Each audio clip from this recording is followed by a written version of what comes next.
is up, you guys? My name is Dorian if you're new around here, and I just want to thank you for checking out my video today. You could be doing anything in the world, but you decided to click on this video, so I definitely appreciate that. So today I wanted to talk about my favorite apps to use for photography on my iPhone. There's a saying that says that the best camera is always the camera that you have on you, and 99% of the time you have your phone on you and it has an excellent camera on it. Sometimes you just don't want to be lugging around your big camera with the big lens and all that stuff, and it's much easier to just use your phone and capture those same images because the images on the phone are awesome.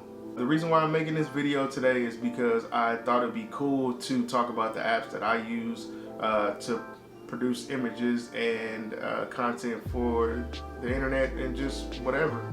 The first app I want to talk about today is the Moment Pro camera app. It is $4 in the App Store, which is kind of steep, but I do recommend it because of all the functions and things that they offer within the app. It's my favorite go-to app to use to capture photos on my phone. That is because it gives you the full functions that I would have on my digital SLR right on my cell phone, and you can't really beat that. It gives you full manual control over shutter speed, ISO, white balance, even manual focusing if you like. They also give you the option to shoot in multiple file formats, JPEG, RAW, and TIFF. I shoot in RAW because it gives you the most flexibility when you're editing your photos. Other cool features within this app is the slow shutter mode. The slow shutter mode gives you the ability to take those long freeway shots with the light trails that you've seen online probably. Those are some of my favorite images to capture, and to be able to do that within my cell phone is pretty amazing.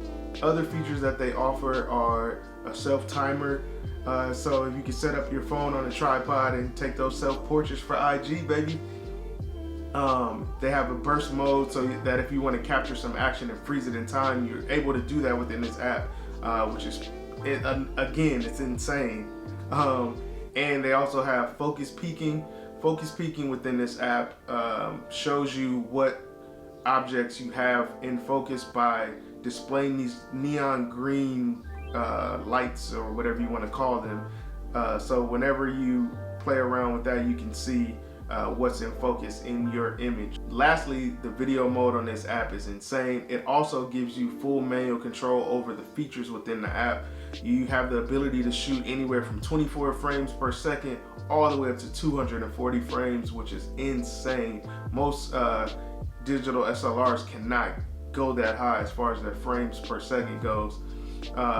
It also gives you the ability to shoot in different profiles. You can shoot in default, which is just straight out your camera. You can shoot in flat. You can shoot it in log.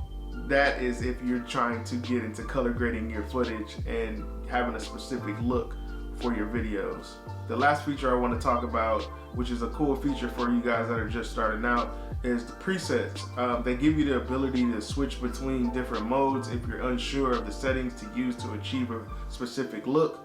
Like they have a cinema button, slow motion, burst, the built-in light trails. So if you're unsure of how to achieve those, you can kind of cheat and use the presets that they have for you within the app. You can also create your own if you have settings that you used and liked in the past, so you can also save those.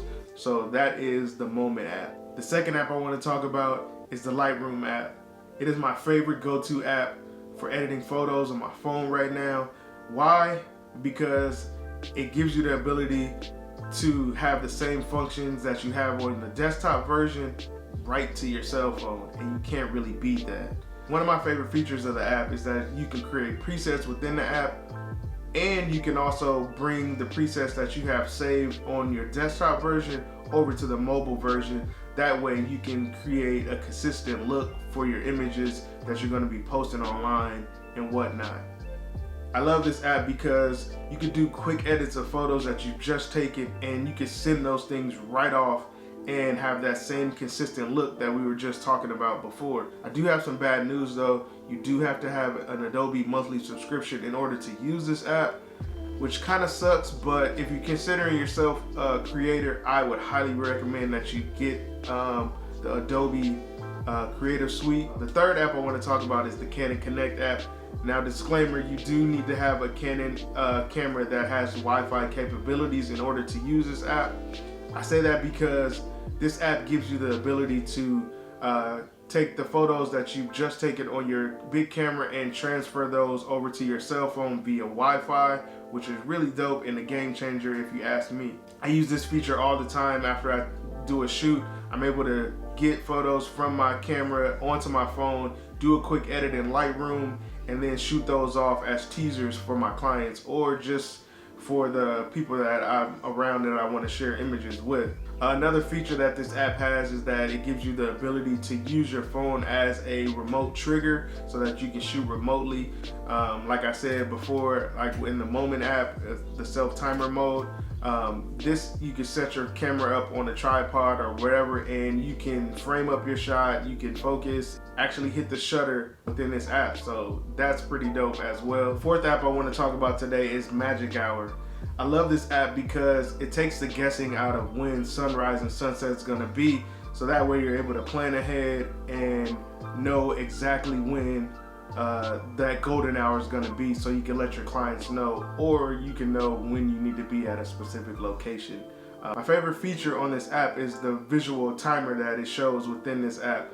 It gives you the timer of when sunrise and sunset's gonna be. Like, say for example, like right now, if I looked, it'll tell me when sunset's gonna be today. I also love this app because it'll let you know when the next day's sunset and sunrise is gonna be. So that way you can plan ahead. If you wanna do a shoot, you can just already know when the sunrise and when sunset's gonna be.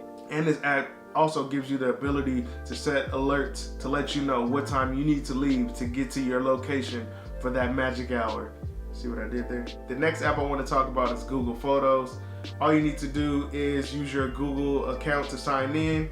It is a free app and you're good to go.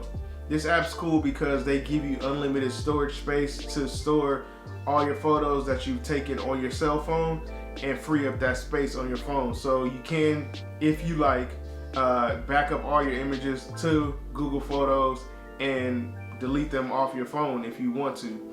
The one thing that you should know is that the images are not saved in full resolution. They do compress them a little bit.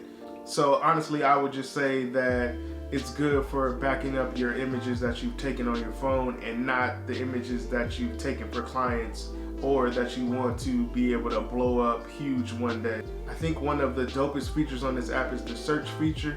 You're able to just type in a word or somebody's name and it'll bring up all of the photos that you backed up onto the app.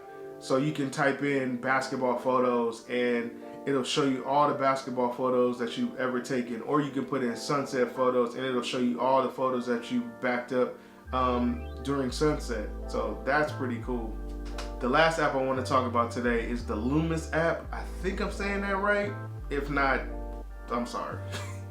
But I recently found out about this app and I'm loving it so far.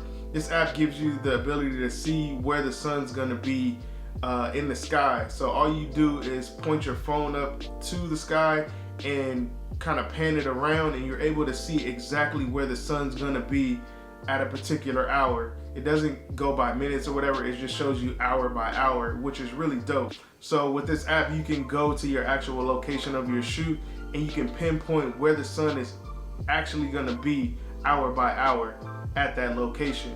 You can also select dates in the future. So say you wanted to have a shoot a month from now, you can scroll through the app to a month or day a month from now and see exactly where that sun is gonna be at a particular hour. It is a free app. They do offer a pro version of the app, which is $4.99, I believe, but I would just say stick to the free app because it does the job really well. Then another app I wanted to talk about, I know I said that the Loomis app was the last app, but this app is just for fun, is the Disposable app by David Dobrik. If you're not familiar with who he is a big time YouTuber and he's just a fun guy, and I think he created this app because he loves the look of disposables and he has like disposables around his house for him and his friends to capture moments. This app is really dope because you can take photos within the app, but you won't be able to see the photos that you've taken until the next day at 9 a.m. in the morning, which is really cool. So it kind of keeps you waiting to see what you've captured, kind of like a real disposable camera. This app is actually cool because it does a great job of simulating the disposable look by using your flash, and clicking that shutter button sounds exactly like a disposable camera does. So I really enjoy using this app. That is it for today, guys. I hope that I was able to introduce you to some new apps that you're able to use on a daily basis for your photo and your video needs. Please let me know in the comments what your favorite app to use is, and if you have any suggestions of apps that I should check out, please let me know in those comments. Like always, keep it simple and live your life.